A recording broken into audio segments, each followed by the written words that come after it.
Very happy evening to all of you. Right, okay, మనము 8th class సంబంధించినటువంటి 10th యూనిట్లో ఉన్నాము. డైరెక్ట్ అండ్ ఇన్వర్స్ ప్రపోర్షన్స్, అందులో part 6. Okay, in ప్రీవియస్లో మనం పార్ట్ 5 కంప్లీట్ చేసేసుకున్నాం. Right, now part 6. ఓకే, మరి స్టార్ట్ చేసేసుకుందామా? Yes, let's start.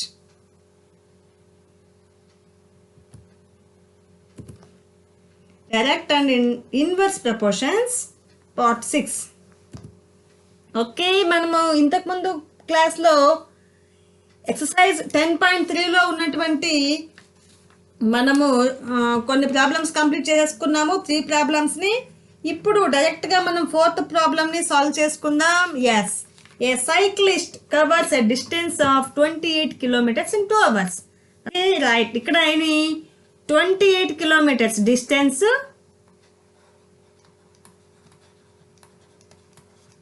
and time. Okay, 28 kilometers in 2 hours a cyclist can covers. Now find the time taken by him to cover a distance of 56 kilometers. So we have to find the time taken to travel 56 kilometers. Okay children, ఇక్కడ మనం 28 kilometersకి 2 hours time తీసుకున్నారు. మరి 56 kilometersకి ఎంత hours తీసుకుంటారు అనేది మనం calculation చేయాలి. Right, మరి ఇక్కడ ఏ ప్రపోర్షన్ ఉంది? డైరెక్ట్ ప్రపోర్షన్ ఉంది కదా. Yes, distance is direct proportion to time. So x1 by y1 equal to x2 by y2. So x1 28 by 56 equals to 2 by y2. So మనము y అటువైపు పంపిస్తే y2 equals to 2 into total fraction అటువైపు వెళ్తే reverse అవుతుంది. 56 by 28. 28 1s are 28 2s are. So multiply చేస్తే మనకేమవుతుంది? 2 2s are 4. So that means the time taken to covers 56 kilometers is 4 hours. Okay, right, మరి చివర్లో ఈ సెంటెన్స్ రాయాలి. time taken to covers 56 kilometers is 4 hours. Okay, right, okay, అర్థమైంది కదా. Yes, మరి next problem, question number 5. A ship covers a certain distance in 10 hours at speed 16 nautical miles per hour. Okay, by how much should be speed increased to take only 8 hours to the covers same distance? మరి same డిస్టెన్స్ని 8 అవర్స్లో complete చేయాలి. 10 అవర్స్లో వెళ్తే మనకు 16 nautical miles అనేది cover చేసుకోవచ్చు. ఇదేంటిది? Distance, time. Okay, right, by how much time, how much should take speed? It's speed increased. So speed ni increase cheyali. Okay, so that it's taken 8 hours only, same distance. ikkadenti distance anedi same undi. So manaku distance enti? Distance equals to speed into time. Okay, right, speed of 6 nautical meters. ఇక్కడ ఏంటిది? Speed, not distance. Okay, right. So distance covered equals to that equals to ఇక్కడ ఏమవుతుంది? First situation ప్రకారము 10 into speed 16 into time 10, that equals to 160 అవుతుంది. 160 metres అవుతుంది. Okay, right, metres, 160 metres దూరం వెళ్తారు. So అదే విధంగా ఇక్కడేంటి? స్పీడ్ని పెంచాలి.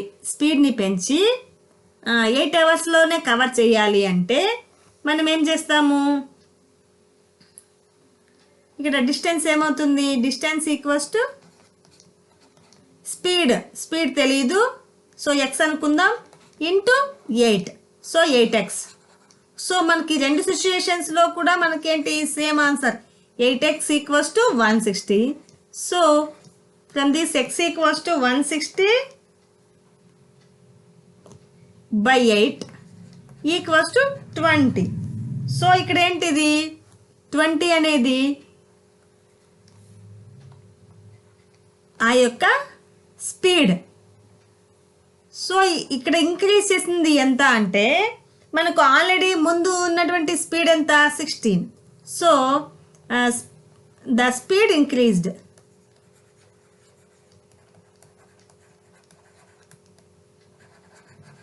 Is 20 minus 16 that equals to 4 nautical మైల్స్తో స్పీడ్తో వెళ్తే అప్పుడు మనం తొందరగా వెళ్తాము. ఓకే, సేమ్ దీన్నే మనము ఇంతకుముందు చేసినటువంటి మెథడ్లో కూడా చేసుకోవచ్చు.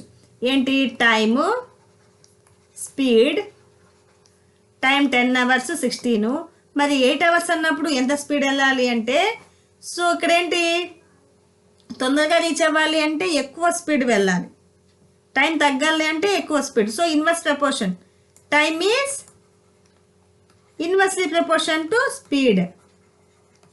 సో ఇక్కడ ఏమవుతుంది x1 y1 equals to x2 y2. x1 y1, x1 ఏంటి 10, y1 16 equals to 8 into y2. So మనకు y2 రావాలి అంటే 10 into 16 by 8. 8 1 is 8 2s are that equals to 20. So మనం ముందు మెథడ్లోనే చేస్తే మీకు ఈజీ. ఓకేనా, రైట్. మీరు ఇక్కడ చేసినటువంటి ఈ మొత్తం ప్లేస్లో మనం మామూలుగా నార్మల్గా చేసేటువంటి ప్రాబ్లం అదే విధంగానే సాల్వ్ చేయొచ్చు, లేదంటే ఈ విధంగా చేయొచ్చు. ఓకే, ఇది ఒక పార్ట్. Okay, right. సో ఇది మాత్రం కంపల్సరీ రెండిటికి చేయాలి. ఎందుకు అంటే ఎంత స్పీడ్ని మనము పెంచాలి అని ఉన్నారు కదా, అందుకని డిఫరెన్స్ అనేది కంపల్సరీ ఫైండ్ అవుట్ చేయాలి. Okay, right. I hope you understand. And next problem number 6. 5 pumps are required to fill a tank in 1.5 hours.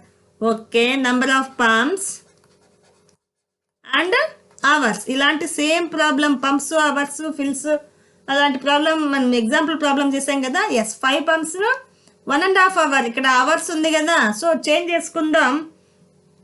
1 hour 30 minutes కదా, సో 90 minutes. ఓకే, 90 minutes లెక్క చేంజ్ చేసేసా. Right. So how many pumps can be train in the to fill half an hour. Half an hour అంటే 30 minutesలో ఎంత fill చేయడానికి ఎన్ని pumps కావాలి. Okay, pumps పెరిగితే time తగ్గిపోతుంది, తొందరగా ఫిల్ అయిపోతుంది. కానీ ఇక్కడ ఏంటి inverse proportion, pumps is inversely proportion two hours. So x1 y1 equals to x2 y2. So x1 ఏంటి 5, y1 90 equals to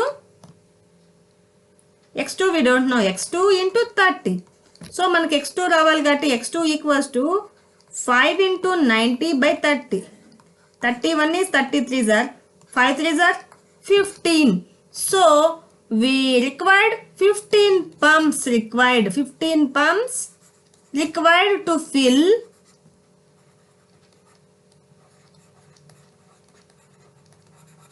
in 30 minutes. 30 minutesలోనే ఫిల్ చేయాలి అంటే మనకు 15 పంప్స్ కావాలి కదా. Yes. Next question number 7. If 15 workers can build a wall in 48 hours. So 15 members 48 hours. ఏంటి members are workers, hours time. So how many members are there 15 members, 48 hours taken to complete the work. ఒక గోడ కట్టడానికి 15 మంది కూలీలు 48 గంటలు కష్టపడాలి. మరి how many workers will be required to do the same work in 30 hours. మరి 30 hours-లోనే complete చేయాలి, తొందరగా కంప్లీట్ చేయాలి అంటే ఎక్కువ మంది మనుషులు కావాలి మనకు. సో పెరుగుతుంది కాబట్టి ఇదేంటి inverse proportion, members inversely proportion to time workers. Okay, right. So x1 y1 equals to x2 y2. So x1 15 into y1 48 equals to x2 into 30. So మనకి x2 రావాలి అంటే 15 into 48 by 30. 15 1s are 15 2s are 2 1s are 2 24s are. So 24 members required to complete the work in 30 hours. Right. Okay. Yes. అర్థమైంది కదా? Yes. Next problem. Question number 8. A school has 8 periods a day, each of 45 minutes duration. Okay, right. Number of periods and time or duration. కాల వ్యవధి. So ఎన్ని 8 periods ఉన్నప్పుడు మనకు 45 minutes అవుతుంది ఒక period, ఒక class. So how long would each period become if school has 6 periods only. మరి స్కూల్లో 6 పీరియడ్స్ మాత్రమే పెడితే టోటల్ డ్యూరేషన్కి టోటల్ స్కూల్ టైం అవర్స్ని అన్నిటినీ చేసుకుంటే మనకు ఎంత టైము ఒక పీరియడ్కి కేటాయించాలి అనేది ఫైండ్ అవుట్ చేయాలి. సో ఇక్కడ ఏమవుతుంది, పీరియడ్స్ తగ్గినాయి అంటే టైం పెరుగుతుంది కదా. ఎస్. సో ఇక్కడ కూడా inverse proportion, number of periods inversely proportion to duration. Okay, right. So number of periods, so x1 y1 equals to x2 y2. x1 y1 8 into 45 equals to x2 6 into y2. So y2ని find out చేయాలి. y2 equals to 8 into 45 by 6. Right. 2 4s are 2 3s are 3 1s are 3 15s are 15 4s are 60. So that means 60 minutes. So one period is 60 minutes. That is 1 hour. ఒక 1 hour time ఒక period అవుతుంది. అలా చేసుకుంటూ పోతే 6 hours 6 పీరియడ్స్తో మనకు ఆ school అనేది run అవుతుంది ఆ రోజు. Okay, right. ఓకే చిల్డ్రన్, అర్థమైంది కదా? ఎస్. మరి నెక్స్ట్ క్వశ్చన్కి వెళ్ళిపోదామా? ఎస్. మరి నెక్స్ట్ క్వశ్చన్ కొంచెం ట్విస్టింగ్గా కన్ఫ్యూజింగ్గా ఉంటుంది, డైరెక్ట్గా ఇది లేదు కాబట్టి. ఓకే, అయినా సరే మనం అర్థం చేసుకుందాం, అయినా సరే మనము ఆన్సర్ని ఫైండ్ అవుట్ చేద్దాం. ఓకేనా? Right. Here Z varies directly as X and inversely as y. So that means z is proportional to x by y అని. ఓకే, మనకు ఈక్వల్ అన్నప్పుడు ఏమవుతుంది, సమ్ కాన్స్టెంట్ వస్తుంది, x by y into k. Okay, right. Find the percentage of increase in z due to an increase of 12% in x. Okay okay, మనం ఏం చేద్దాం, 12% xలో 12%లో పెరిగింది, తర్వాత వైలో డిక్రీజ్ అయింది, 20% డిక్రీజ్ అయింది. ఆ విధంగా ఉన్నప్పుడు ఆ జెడ్లో వచ్చేటువంటి ఆ ఇంక్రీజ్ ఏమవుతుందో ఫైండ్ అవుట్ చేయాలి. అంతే కదా. డిక్రీజ్, వైలో డిక్రీజ్ అంటే డినామినేటర్లో తగ్గింది అంటే మనకు యాక్చువల్గా వాల్యూ అనేది పెరుగుతుంది. సో ఎంత పెరిగింది అనేది పర్సెంటేజ్లో మనకు కావాలి. So right. మరి ఎక్స్ 12% కదా. So 12% of X find out చేద్దాం. ఓకే, సో 12/100 ఇంటూ ఎక్స్ అవుతుంది. సో అప్పుడు టోటల్గా ఎక్స్ ఏమవుతుంది, ఎక్స్ ప్లస్ అవుతుంది. ఓకే, దాని తర్వాత చూసుకుందామా? రైట్. నెక్స్ట్ ఏంటి, 20% of y equals to 20/100 into y. So ఇదేమి 0.12 ఎక్స్ అవుతుంది, 0.2 వై అవుతుంది. So change in x find out చేద్దాం. చేంజ్ ఇన్ ఎక్స్, ఎక్స్లో చేంజ్ అయ్యేటువంటి వాల్యూ ఏంటి, ఇంక్రీజ్ కాబట్టి ప్లస్ యాడ్ అవ్వాలి, 0.12 ఎక్స్. సో టోటలీ 1.12 ఎక్స్ అవుతుంది. So change in y find out చేద్దాం. Change in y is y plus 0.2 y, sorry minus, decrease కదా. So subtraction చేస్తే ఏమవుతుంది, 1లోంచి 0.2 వెళ్ళిపోతే 0.8 అవుతుంది. So y. సో ఇక్కడ జెడ్ కదా, జెడ్లో ఏ విధంగా మారిపోతుందో చూద్దాం. సో దీన్ని Z1 అనుకుందాం. ఎక్స్ బై ఎక్స్ ఏంటి 1.12 ఎక్స్ బై 0.8 వై కే అవుతుంది. సేమ్ దీంట్లోనే ప్రతిక్షేపిద్దాం, సబ్స్టిట్యూషన్ చేసినాం. ఓకే, మరి ఇప్పుడు ఆ డిఫరెన్స్ ఏంటో మనం ఫైండ్ అవుట్ చేయాలి. దాని తర్వాత మనము పర్సంటేజ్ని క్యాల్కులేషన్ చేద్దాం. So Z1 minus Z1 minus Z అంటే ఏంటి? ఈ డిఫరెన్స్ ఎంత ఇంక్రీజ్ అయిందో ఫైండ్ అవుట్ చేస్తున్నాం. Z1 1.12 x by 0.8 y k minus Z. Z is x by y k, right?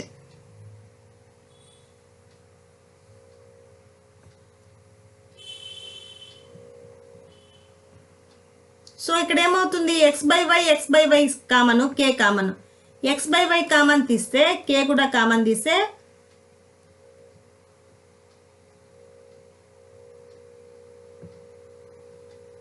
1.12 by 0.8 minus 1. సో దీన్ని క్యాల్కులేషన్ చేస్తే 0.8 1లో నుంచి 1.12 నుండి 0.8ని సబ్ట్రాక్షన్ చేసినాం అనుకో ఏమవుతుంది? 2 11 minus 3 0. So 0.32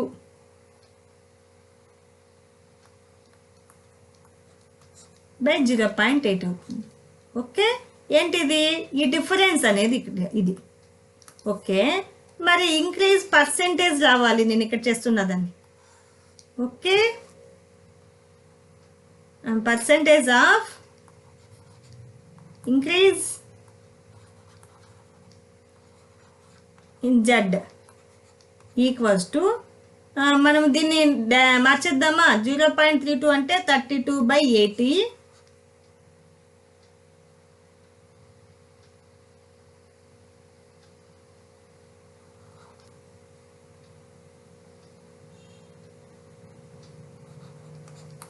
x by y k అవుతుంది.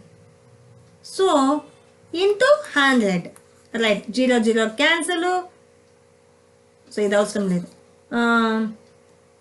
8 1s are 8 4s are 4 into 10 40. So 40% అనేది ఇంక్రీజ్ అవుతుంది అనమాట. Okay, the increase percentage is 40%. Okay, మనం ఇక్కడ వచ్చినటువంటి వాల్యూకి మనము పర్సెంటేజ్ ఫైండ్ అవుట్ చేసినాం కదా. Okay, yes.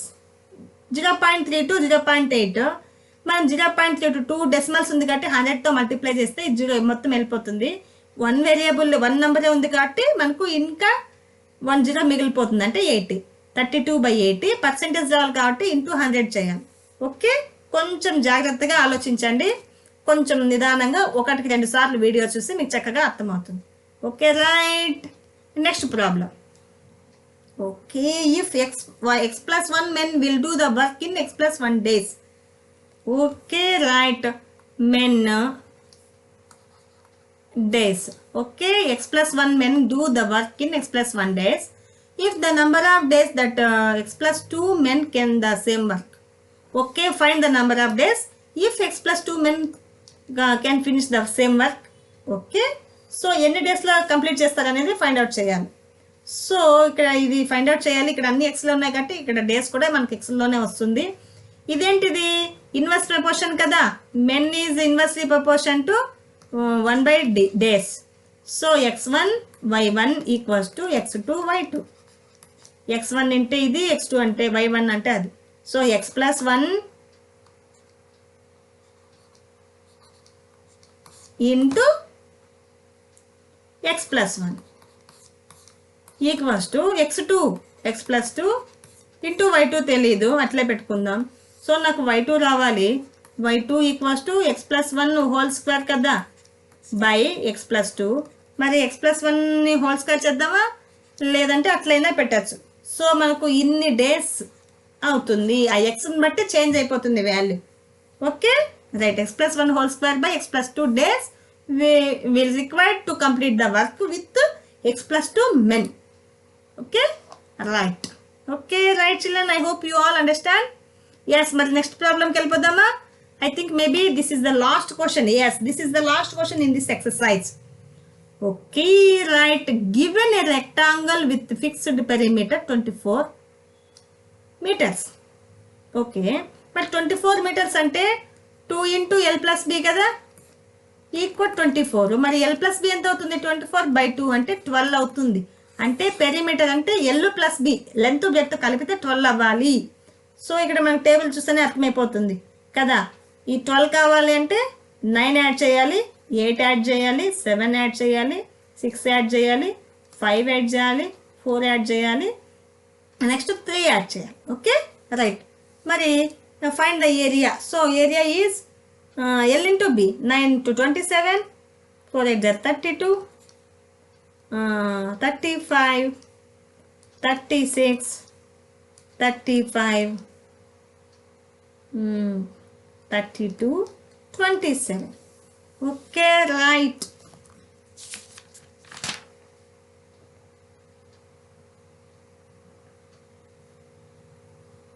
ఓకే, విడ్త్ ఏమైంది? ఒక్కొక్కటి చేంజ్ అవుతూ వస్తుంది కదా. మరి ఏరియాస్లో డిఫరెంట్ ఎంత కనిపిస్తుంది మనకు? 9, 7, 5, 3 కదా. మళ్ళీ అగైన్ 3 పెరిగింది. నో 3, 1. Okay, right. 1, 3, నెక్స్ట్ 5. ఈ విధంగా ఇంక్రీజ్ చేంజెస్ అనేవి వచ్చినాయి. అంతే, ఇదొక్కటే మనం నోట్ డౌన్ చేసుకుంటే చాలు. What do you observe? Right your observation అంటే ఇదే మనం అబ్జర్వేషన్ చేసిండేది కదా. ఏరియాలో ఏ విధంగా చేంజ్ ఉందనేది అబ్జర్వ్ చేసుకుందాం. Yes, okay. మరి దీంతో మనకు ఇన్వర్స్ ప్రపోర్షన్ సంబంధించిన ప్రాబ్లమ్స్ అన్నీ అయిపోతాయి. Okay, right. సో మనం ఈ లెసన్లో డైరెక్ట్ ప్రపోర్షన్ గురించి నేర్చుకున్నాము. దాని కంప్లీట్ ఎక్సర్సైజ్ కంప్లీట్ చేసాము. తర్వాత 2 ఎక్సర్సైజెస్ ఇన్వర్స్ ప్రపోర్షన్ గురించి. Okay, right. 2 ఎక్సర్సైజెస్లో ఇన్వర్స్ ప్రపోర్షన్స్, కొన్ని ప్రాబ్లమ్స్ డైరెక్ట్ ప్రపోర్షన్స్ గురించి ఉన్నాయి. So inverse proportion, direct proportion బాగా చక్కగా నేర్చుకున్నారు అంటే నెక్స్ట్ వచ్చేటువంటి మిక్స్డ్ ప్రపోర్షన్ అనేది ఈజీ అవుతుంది. అంటే ఆడ 3 సిచ్యుయేషన్స్ ఉంటాయి, 3 వేరియబుల్స్ వస్తాయి. ఒకటి డైరెక్ట్ ప్రపోర్షన్ అయితే ఇంకొక దాంతో ఇన్వర్స్ ప్రపోర్షన్ అవుతుంది. సో ఆ విధంగా మిక్స్డ్ వస్తుంది. సో వాటి గురించి మనము డీటెయిల్డ్గా నెక్స్ట్ క్లాస్లో టుమారో నేర్చుకుందాం. ఓకేనా? ఎస్. సో మీరంతా కూడా ఏం చేస్తారు అంటే నీట్గా చక్కగా నోట్స్ ప్రిపేర్ చేసుకోండి. ఒకవేళ అర్థం కాకపోతే వీడియోని ఇంకొకసారి చూడండి, అర్థమవుతుంది. అంతేకాని వదిలేయకూడదు. ఎప్పుడు కూడా అర్థం కాకపోతే వదిలేయకూడదు. దాన్ని ఏందో తెలుసుకోవాలి కదా. వదిలేస్తే ఏమైపోతుంది? ఇంకంతే, అది మనకి రాదు. మళ్ళీ విన్నాము, దాన్ని అర్థమయ్యే వరకు దాన్ని వదలకుండా ఉన్నామనుకో, అది మనకి రాకుండా ఎక్కడికి పోదు. ఓకే, ఒక్కసారి కాన్సెప్ట్ అనేది మన మైండ్లో ఫిక్స్ చేసుకున్నామంటే అది ఎప్పటికీ అది అలాగే ఉండిపోతుంది. సో రైట్ వేలో ప్రాపర్గా ఆలోచించి మనం మ్యాథ్స్ని ఈజీగా నేర్చుకుంటే మనకు చాలా యూజ్ అవుతుంది. మన ఎగ్జామ్స్లో ఎక్కడైనా సరే మనము మ్యాథ్స్ అంటే భయపడాల్సిన అవసరం ఉండదు. ఓకే, దానికి మీరు చేయాల్సింది క్లాస్ వినేటప్పుడు కాన్సన్ట్రేషన్ ఉండాలి. ఓకే, నెక్స్ట్ అక్కడ చేసేటువంటి లాజిక్, అక్కడ ఫాలో అయ్యేటువంటి లాజిక్ని ఫాలో అవ్వాలి. Okay, right. ఒకవేళ కన్ఫ్యూజన్ ఉంటే మళ్ళీ ఇంకొకటిసారి రిపీటెడ్గా వీడియో చూడండి, రిపీటెడ్గా ప్రాక్టీస్ చేసుకోండి. సో కాన్సన్ట్రేషన్ ఇంపార్టెంటు, తర్వాత లాజిక్ ఇంపార్టెంటు, తర్వాత ప్రిపరేషను, ప్రాక్టీస్ అనేది మోస్ట్ ఇంపార్టెంట్. మ్యాథమెటిక్స్లో ఉన్నటువంటిది ప్రాక్టీస్ బాగా చేసిన వాళ్ళే మంచి మార్క్స్ని గెయిన్ చేస్తారు. Okay children, I hope you all understand the class today's. Right. Okay, thank you for watching. If any member is new member to the channel, please subscribe the channel. మన ఛానల్కి ఎవరైనా కొత్త వాళ్ళు ఎవరైనా ఉంటే, మన ఛానల్ ఫస్ట్ టైం చూసినట్లయితే మన ఛానల్ని సబ్స్క్రైబ్ చేసుకోండి. మన ఛానల్ ఇక్కడ కనిపిస్తుంది కదా, చుట్టూరా పెన్సిల్స్ ఉన్నాయి, మధ్యలో KM అనే లెటర్స్ ఉన్నాయి. ఇది మన ఛానల్. సో దీన్ని సబ్స్క్రైబ్ చేసుకుంటే ఇందులో ఉన్న వీడియోస్ అన్నిటినీ చూడొచ్చు, అన్నీ కనిపిస్తాయి, మనకు అన్నీ వెతకచ్చు. ఓకేనా? తర్వాత నెక్స్ట్ ఎప్పుడైనా నేను వీడియో పెట్టినా, నేను ఎప్పుడైనా లైవ్ చేసినా మీకు వెంటనే నోటిఫికేషన్ వచ్చేస్తుంది. మీరు వెంటనే క్లాస్ని క్యాచ్ చేయొచ్చు, చూడొచ్చు. దాని ద్వారా నాలెడ్జ్ అనేది గెయిన్ చేసుకోవచ్చు. Okay, thank you for watching. Keep watching Kranti maths.